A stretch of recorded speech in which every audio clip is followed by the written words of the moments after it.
Kingdom fair অভয় রাজ্য চ্যানেলের পক্ষ থেকে সবাইকে জানাই স্বাগতম। আশা করি সকলেই ভালো আছেন। আমরা চাই সত্য ভয়ঙ্কর ঘটনাগুলি সকলের কাছে তুলে ধরতে। তাই কারো কাছে যদি সত্য ভয়ঙ্কর ঘটনা থাকে তাহলে আমাদের কাছে শেয়ার করতে পারেন। আর আমাদের কাছে শেয়ার করার ঠিকানা কিংডম ফেয়ার উইথ noman@gmail.com অথবা আমাদের ডিসক্রিপশন বক্সে দেওয়া আমার হোয়াটসঅ্যাপ নাম্বারে আপনি আপনার ঘটনাটি পাঠিয়ে দিতে পারবেন। আজ আমাদের 16 নম্বর এপিসোড। আর আমরা এই এপিসোডে রেখেছি ভয়ঙ্কর একটি কালো জাদুর ঘটনা। তো চলুন কথা না বলে ঘটনায় চলি। আসসালামু আলাইকুম নোমান ভাই, আশা করি আপনি ভালো আছেন। আমি আব্দুল্লাহ, যা আমার ছদ্মনাম হিসেবে ব্যবহৃত করলাম। আর আমার ঠিকানাটা আমি বলতে পারবো না, যা আপনারা ঘটনা শুনলেই বুঝতে পারবেন কেন আমি আমার নাম ছদ্মনাম এবং ঠিকানাটি ব্যবহারের অনুমতি কাউকে দিচ্ছি না। তো আমার সাথে ঘটনাটি ঘটে গেছে, তো আমি আমার সাথে যেভাবে ঘটনাটি ঘটেছে আমি সেভাবে বলার চেষ্টা করছি। আমি তখন পলিটেকনিক 4th ইয়ারে পড়ি। ঘটনাটি ঘটে 2020 সালের 26 ডিসেম্বর। তখন ফেসবুক একটি মেয়ের সাথে আমার একান্ত ঘনিষ্ঠতা সৃষ্টি হয় এবং এক পর্যায়ে আমরা দুজনকে ভালোবাসতে শুরু করি। তো কয়েক মাস এভাবেই আমাদের ভালোবাসা চলে। তারপর আমরা দুই পরিবারকে আমাদের ভালোবাসার বিষয়টি জানাই যে আমরা বিয়ে করতে চাই। কিন্তু আমার পরিবার রাজি হলেও সেই মেয়েটির পরিবার কোনোভাবেই রাজি হয় না। এক পর্যায়ে আমরা পরিবারের অনুমতি না নিয়ে পালিয়ে বিয়ে করার সিদ্ধান্ত নিই এবং বিয়ে করেও ফেলি।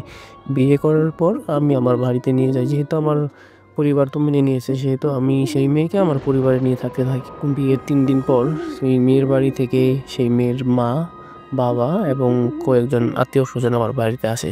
আমি দেখে তো অবাক হয়ে যাই যে তার কীভাবে জানলো আর কীভাবে এই ঠিকানা পেলো। তখন মা আমাকে বলে যে আমি তোমার বউয়ের কাছ থেকে ঠিকানা নিয়ে তাদেরকে আসতে বলেছি, কিন্তু এসে তারা অনেক রাগারাগি চেঁচামেচি শুরু করে যে আমাদের অনুমতি না নিয়েই আমাদের মেয়েকে কীভাবে আপনাদের ছেলেকে দিয়ে বিয়ে করিয়ে ফেললেন, এইসব নানান কিছু বলতে থাকে এবং এক পর্যায়ে তারা খাওয়া দাওয়া শেষ করে চলে যায়।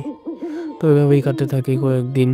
1 মাস পর আমি চলে যাই আমার 5th সেমিস্টার পরীক্ষার জন্য শহরে চলে যাই। আমি যেখানে লেখাপড়া করি সেখানে চলে যাই। তারপর হঠাৎ করে একদিন ফোন আসে আমার শ্বশুরবাড়ি থেকে, যে তারা বলে যে আমরা সব কিছু মেনে নিয়েছি। তারপর থেকে স্বাভাবিকভাবেই তারা আমার সাথে কথা বলা, দেখা সাক্ষাৎ এসব চলতে থাকে। তো 2 মাস পর আমার পরীক্ষা তখনও শেষ হয়নি। তখন আমার বাড়িতে আমার স্ত্রীর খালাতো ভাই এবং তার ছোট বোন যায় তাকে নিয়ে আসতে। মা আমাকে ফোন দেয় যে তোর স্ত্রী তো অনেকদিন যাবত এখানে এসেছে, একটু হয়তো বোর হয়ে গেছে, তাই তারা তাদের ওখানে নিয়ে যেতে চাচ্ছে। আমি বললাম না, আমার আর 2টা পরীক্ষা আছে, আমি 2টা পরীক্ষা শেষ করে বাড়ি আসবো, তারপরে হয়তো আমরা একসাথে যাব। কিন্তু তারাও নাফরমান্না যে নিয়ে যাবেই, অনেকদিন হয়ে গেছে। তো সকলের জোরাজুরিতে আমি আর কিছু বলি না। আমি বলি আচ্ছা মা, তাদেরকে তাহলে যেতে দাও, 1 সপ্তাহ পরে বাবাকে পাঠিয়ে দিও যেন আবার নিয়ে চলে আসে। সেদিন যাওয়ার পর আমার স্ত্রী বা আমার শ্বশুর শাশুড়ি কেউ আমাকে আর তেমন কোনো ফোন করেনি। তারপর দিন আমি কল দিই আমার স্ত্রীর কাছে। কল ধরে আমার স্ত্রী এমন কিছু বলে যা শুনে তো আমি রীতিমতো অবাক হয়ে যাই। আমার স্ত্রী বলে, তুই আমাকে আর ফোন দিবি না, তোর সাথে আমি আর কোনো সম্পর্ক রাখবো না।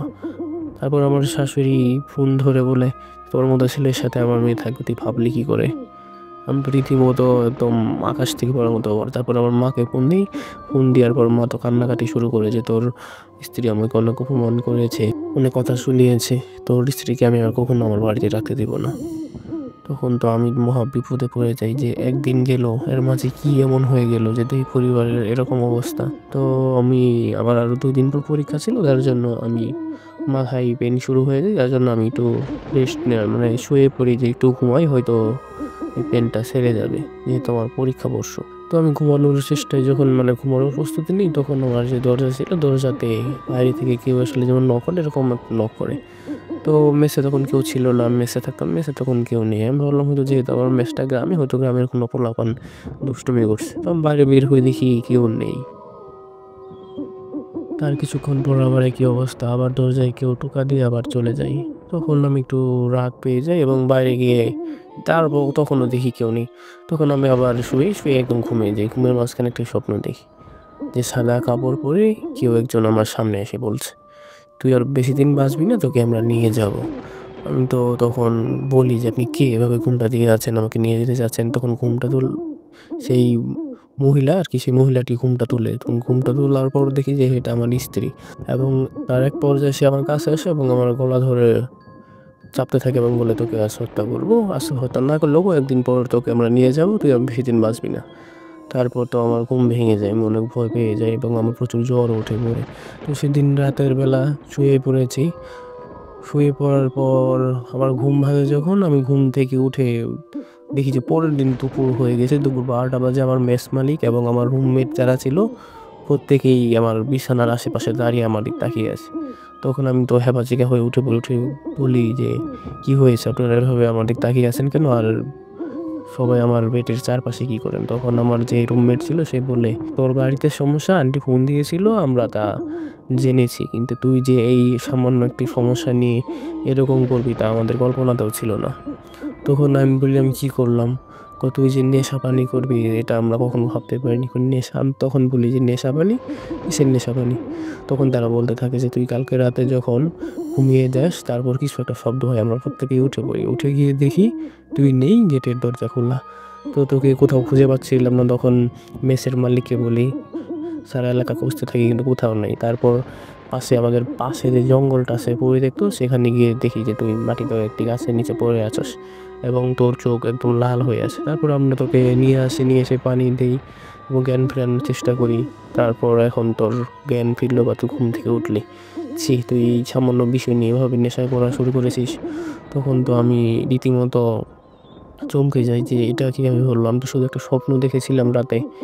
আর তার মাঝখান থেকেই আবার কি এমন হলো যে আমি রুমে ছিলাম না। তখন তো আমি ভাবতে থাকি এটা কি স্বপ্ন ছিল নাকি সত্যি ছিল নাকি কেউ আমাকে আসলেই নিয়ে চলে গিয়েছিল। তো তারপর থেকে আমি রুমের ভিতর থাকতে বেশি চেষ্টা করি। কিন্তু তারপর হয় কি, আমি দুপুরবেলা ঘুমাইতাম, এরকম তারপরের দিন সকালবেলা উঠতাম। প্রত্যেকে মনে করতো হয়তো আমি নেশা করেছি। কাউকে আমি বোঝাতে পারিনি যে আমি নেশা করিনি। আমার সাথে অকল্পনীয় কিছু ঘটছে। তো আর পরীক্ষা ছিল পরশু, মানে ২ টা পরীক্ষা যে ছিল সেই কোনো পরীক্ষায় আমি দেইনি। আর একসময় আমার মা-বাবা আসে আমাকে দেখতে। কিন্তু মেস মালিক তখন বলে যে, "আপনার ছেলে নেশা করে, আপনার ছেলেকে আমি মেসে রাখবো না।" মা-বাবা অনেক রিকোয়েস্ট করার পরেও সে মেসে আর আমাকে রাখে না এবং অন্য কোনো মেসেও আমাকে রাখে না। তখন সারা এলাকা ছড়িয়ে গিয়েছিল যে ছেলেটি নেশা করে। তারপর তখন আমাকে মা-বাবা বাড়ি নিয়ে যায় এবং বাড়ি গিয়ে বাবা আমাকে অনেক বকাঝকা করে। আমি অনেকবার আমার বিষয়টি খুলে বলার চেষ্টা করলে কেউ বিশ্বাস করেনি। সকলে বলে, "তুই তোর বউয়ের জন্য হয়তো পাগল হয়ে গেছিস।" তো বাড়ি যাওয়ার পর আস্তে, আস্তে আমার শরীরের ওজন কমতে থাকে এবং আমি যা খাই তাই বমি করে দেই। তো তারপর একদিন হয় কি, সকালবেলা আমি ঘুম থেকে উঠেছি। ঘুম থেকে ওঠার পর মনে হলো কেউ আমার পাশে শুয়ে আছে। তা আমি বাম পাশে ফিরে দেখি কেউ নেই। তারপর সামনে আমার রুমের দরজার সামনে দিয়ে তাকিয়ে দেখি স্বপ্নে যে মহিলাটাকে দেখেছিলাম সেই কাপড় পরা সেরকমভাবে একটি মহিলা আমার দরজার সামনে কান্না করছে। তখন তো আমি ভয় পেয়ে যাই, তো লাইট জ্বালানোর চেষ্টা করি। লাইট জ্বালিয়ে যা দেখতে পাই যে আমার রীতিমতো দেখার ইচ্ছা আমার ছিল না। যখন লাইট জ্বালিয়েছি তখন দেখি যে আমার স্ত্রী এতক্ষণ কান্না করছিল, এখন আমার তাকে হাসছে, মোটা গলায় বলছে, "তোকে আমরা নিয়ে যাব। তুই যা কিছুই করিস বেশিদিন বাঁচতে পারবি না।"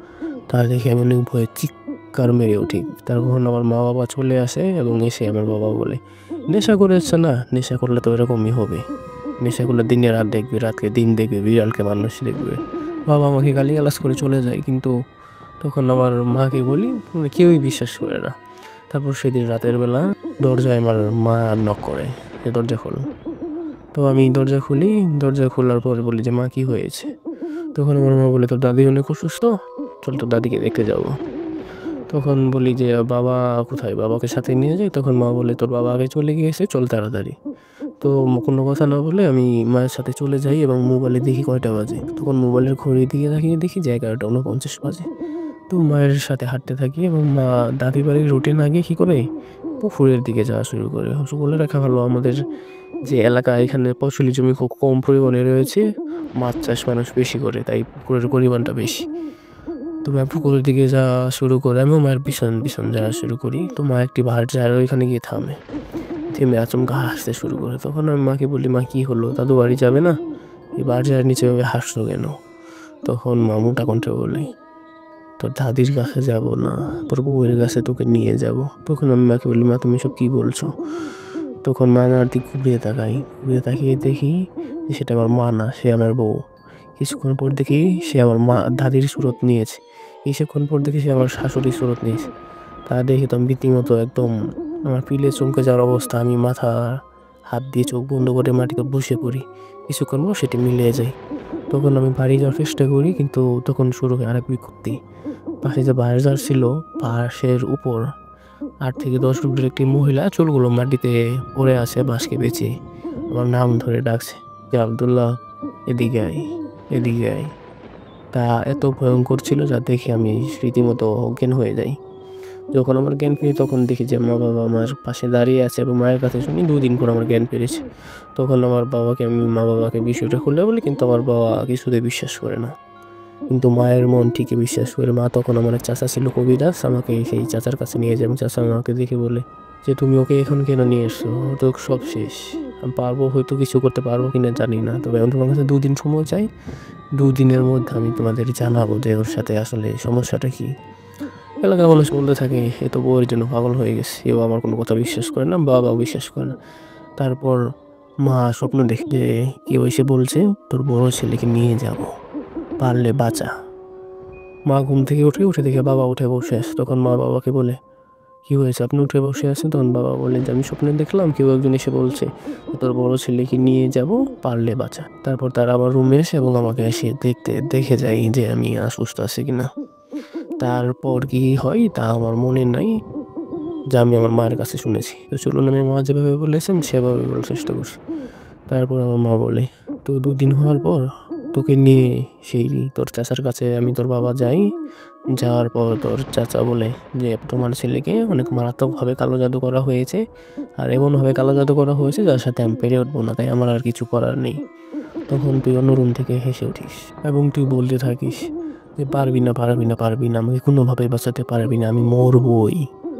তখন তোর বাবা বলে যে, "ভাই, আর কি কোনো উপায় নেই আমার ছেলেকে বাঁচিয়ে রাখার?" তখন আমার সেই চাচা বলে যে, "একটা উপায় আছে। আমার যে উস্তাদ ছিল সেই কবিরাজ অনেক বড় মাপের কবিরাজ। তো চলো দেখি আমরা তার কাছে যাই যে সে কোনো সমাধান করতে পারে কিনা।" তো তখন কোনো কথা না বাড়িয়ে সরাসরি সবাই মিলে আমরা সেই হুজুরের কাছে বা কবিরাজের কাছে চলে যাই। কিন্তু তুই কোনোভাবে যেতে চাচ্ছিলি না, তোকে জোর করে নিয়ে যাওয়া হয়। তখন সেই কবিরাজ বলে যে, "আমি তো এসব কাজ অনেক আগেই ছেড়ে দিয়েছি, আমি আর এসব করি না। কিন্তু যখন তোর চাচাকে দেখি এবং তোর দাদার নাম শুনি তখন সে কবিরাজ বলে, আমার বন্ধুর নাতি বিপদে পড়েছে, সাহায্য তো আমাকে করতেই হবে।" তখন সে বলে যে, "আপনারা এখানে বসেন, আমি আসছি।" বলে ১০ মিনিটের জন্য একটি কক্ষের ভিতরে চলে যায় এবং কক্ষের ভিতর থেকে এসে বলে যে, "ওকে মারাত্মকভাবে কালো জাদু করা হয়েছে। আর কি কালো জাদু করেছে তা আমি এখন আপনাদের বলবো না, বলবো আগামী ১৩ দিন পর আমি আপনাদের বাসায় যাব, তখন গিয়ে বলবো। আর ওকে যখন কালো জাদু করা হয়েছে ২টি খাসি বলি দিয়ে এই কালো জাদুর করা হয়েছে তাকে হত্যা করার জন্য।" তা শুনে তো আমি আর তোর বাবা রীতিমতো অনেক ঘাবড়ে যাই। তো হুজুর সেই কবিরাজ তোকে ২টো তাবিজ দেয়। একটি তোর হাতে বেঁধে দিতে বলে এবং অন্যটি বলে যে দরজায় টানিয়ে রাখবেন। তো কিন্তু পথের মধ্যে আসার সময় একটি তাবিজ হারিয়ে যায়। তখন তোর চাচা বলে, "অসুবিধা নেই, একটি তাবিজ তো পরিয়ে দিয়েছে, আল্লাহ ভরসা।" এই কথা শুনে তখন তুই হাসতে থাকিস এবং বাড়ি যাওয়ার পর সেদিন কোনো সমস্যা হয় না, কিন্তু পরের দিন হঠাৎ করে রুমের ভিতর বিষের গন্ধে ভরে যায়। তো আমি বিষের গন্ধ পেয়ে তোর রুমে যাই, তোর রুম থেকে বিষের গন্ধটি আসতেছিল। তো তোর রুমে গিয়ে দেখি তুই বসে আছিস এবং বলছিস, "আমি বিষ খেয়েছি, পারলে আমাকে বাঁচা।" তা শুনে তো আমি সাথে সাথে চিৎকার করে উঠি। আর শুনে আমি সাথে সাথে চিৎকার দিয়ে উঠি এবং আমার চিৎকার শুনে আশেপাশে সবাই চলে আসে এবং তোকে হাসপাতালে নিয়ে যাওয়ার চেষ্টা করে। কিন্তু তুই কোনোভাবেই হাসপাতালে যাচ্ছিস না। ৫-৭ জন টেনেও তোকে হাসপাতালে, মানে তোর রুম থেকে তোকে বেরই করতে পারছি না। তখন পাশে যে পুকুর ছিল সেখানে মাছ ধরার পর ২০-২৫ জন যে লোক এসেছিল তারা কাজ শেষে বাড়ি যাওয়ার উদ্দেশ্যে চলে যাচ্ছিল।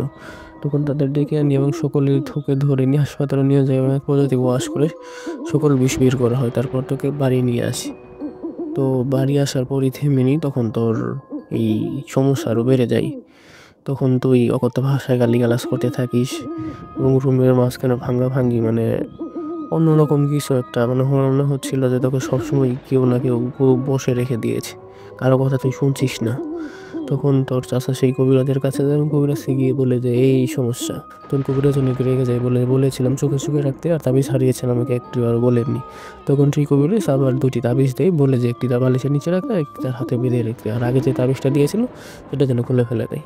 তো তাবিজ দেওয়ার পর তোর সাথে আর তেমন কোনো কিছু হয়নি। দেখি তখন শান্ত ছিলি, কিন্তু কারোর সাথে কখনো কোনো কথা বলিস না। তো ১৩ দিন পর সেই কবিরাজ আমাদের বাসায় আসে এবং বাসায় এসে তোর রুমে ঢুকে একটি বৃত্ত আট করে, বৃত্তের ভিতর তোকে বসে, একটি বৃত্তের ভিতর কবিরাজ নিজে বসে এবং কবিরাজ তখন তোর বাবাকে আর তোর চাচাকে বললে যে ১ ঘন্টা সময় আছে, ১ ঘন্টা আমি ওর ভিতর যে জিন আছে এই দুটিকে আটকে রাখতে পারবো। ১ ঘন্টা পরে আমার পক্ষে আর সম্ভব না। এই ১ ঘন্টার ভিতর ২টি খাসি, কোনো দামাদামি করবেন না, একদমে কিনে আনবেন। ১ মণ মিষ্টি, তারপর কাপড়ের কাপড় আর আগরবাতি, এগুলা নিয়ে ১ ঘন্টার ভিতর চলে আসবেন। নয়তো কিন্তু ওকে এই জিন থেকে ছাড়ানো যাবে না। তো 40 মিনিটের মাঝে আরও সকল যাবতীয় কিছু নিয়ে চলে আসে। তখন হুজুর তোর চাচাকে তোর পিছনে বসতে বললো এবং কাপড় কেটে তোর চোখে বেঁধে দেয়। আর তোর যে খাসিগুলো আনিয়েছিল তা তোর সামনে রাখে এবং চতুর্পাশে আগরবাতি দিয়ে দেয়। আর মিষ্টিগুলোও তোর পাশে রেখে দেওয়া হয়। তখন হুজুর জমজম কূপের পানি তোর গায়ে নিক্ষেপ করার সাথে সাথে একটি মেয়েলি কণ্ঠ আসে এবং বলে যে হুজুর যা ইচ্ছা কর, কবিরাজ যা ইচ্ছা কর, কিন্তু কোনোভাবেই তুই আমাকে এর কাছ থেকে ছাড়াতে পারবি না। তুমি কবিরাজ জিজ্ঞেস করছিস তুই এখানে কেন এসেছিস? আমাকে কালো জাদু করা হয়েছে, ছেলেটিকে যত তখন হত্যা না করবো আমি এখান থেকে এক কদমও ত্যাগ করবো না। তখন কবিরাজ আবার জমজম কূপের পানি নিক্ষেপ করে তোর শরীরের উপর। তখন তুই আবার তোর মুখ দিয়ে বলতে থাকিস যে কবিরাজ তুই কিন্তু আমার ক্ষমতা সম্পর্কে জানোস, আমি যদি একবার এখান থেকে বের হই তারপর অবস্থা কী হবে সেটা কিন্তু তুই বুঝতে পারছিস। এই কথা শোনার পর কবিরাজ আবার কিছু একটা দোয়া পড়ে আবার যখন তোর শরীরের ভিতর এই জমজম কূপের পানি নিক্ষেপ করে তখন তুই মাটিতে লুটিয়ে পড়িস এবং হাসতে থাকিস। তখন কবিরাজ বলে যে ওকে রুমে নিয়ে যাও, ওর ভিতরে যে জিনিসটি ছিল সেটাকে আমি ভিতর আটকে ফেলেছি। এবং তোর চাচাকে কী কেমন একটা ইশারা করার সাথে সাথে ওর সামনে যে খাসি রেখেছিল ওই কাপড় দিয়ে সেই খাসিটিকে আবৃত করার সাথে সাথে একটি খাসিকে খুবই মাথাটি খণ্ডিত করে। তখন কবিরাজ বলে যে বাকি যে খাসিটা আছে এটাকে অন্যভাবে কাট, এটার ভিতর এই জিনটাকে বন্দি করা হয়েছে। তখন সেই পরের খাসিটাকেও একইভাবে মাথা থেকে দেহ দ্বিখণ্ডিত করা হয় এবং সেই জিনটিকে হত্যা করা হয় বা কতল করা হয়। তারপর কি ভাবছেন এখানেই শেষ? না, এখানেই শেষ না, তারপর আরও একটু ঘটনা আছে। তখন মা বলে যে যখন তুই অজ্ঞান হয়ে যাস এবং তোর রুমে তোকে রেখে আস, এবং রেখে আসার পর হুজুর বা কবিরাজ বলতে থাকে যে আপনারা শুনতে চেয়েছিলেন না এই কালো জাদু ওকে কী করেছে, আপনারা এখানে বসুন আর ঘরের যত আলো আছে সব বন্ধ করে দিন, ঘরকে অন্ধকার করুন।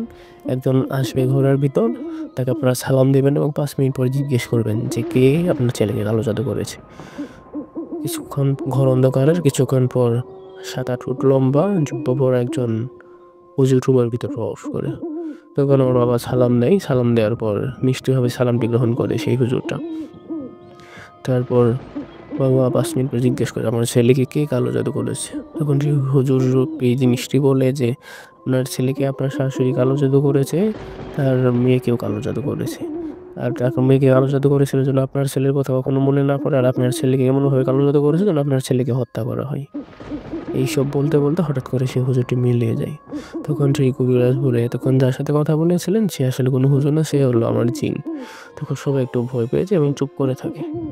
এবং তারপর হুজুর বলে যে একটা তাবিজ দিলাম, এই তাবিজটি ওকে পরিয়ে দেবেন, 1 মাস রাখবেন, আর 3 মাস সে যেন কোনো গরুর গোশত না খায়, আর কোনো সমস্যা হবে না ইনশাল্লাহ। তখন হুজুরকে হাদিয়া দিতে চাইলে তখন হুজুর কোনো হাদিয়া না নিয়ে মুচকি হেসে এবং বলে যে এটা আমার কর্তব্য ছিল বলে চলে যায়। তারপর আমার সাথে কোনো সমস্যা হয়নি, কিন্তু এখন আমি অসুস্থ, আমি আবার আগের স্বাভাবিক জীবনে এখনো ফিরে যেতে পারি।